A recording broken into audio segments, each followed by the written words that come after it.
వాళ్ళు అందరూ వస్తారు. నీ వాళ్ళే కాదు, సరిపోదు. వాళ్ళు మన వాళ్ళు. వీటి నుంచి ఒంగోలు నుంచి వెళ్ళాలా వద్దా? అవును కదా. ఆ. నువ్వు రాకపోయినా నాకేం ప్రాబ్లం లేదు, నేను వెళ్తాను. ఎందుకంటే మా వాళ్ళు నన్ను ఎలా చేస్తారు. ఇగో ఎత్తుకొని తీసుకెళ్తాను, నేను రానిలాగా తీసుకెళ్తాను. భయ్యా ఒక మంచి మంచి మాస్ బిట్. ఇన్ని ఉన్నావా? టైం పడుతుందా? Okay okay, take your own time.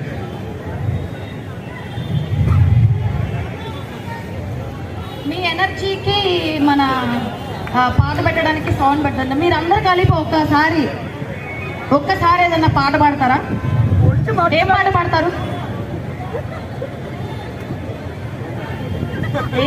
జారు మిఠాయా? జారు మిఠాయి అంట. నేను చూస్తే వాళ్ళకి ఆ పాట గుర్తొచ్చింది. మరి అవునా? మరి చెప్పండి, గట్టిగా చెప్పండి, ధైర్యంగా. అంటే రవిని చూసుకొని ధైర్యం వస్తుందా మీకు? హలో, వాళ్ళు నా ధైర్యం. ఓహో.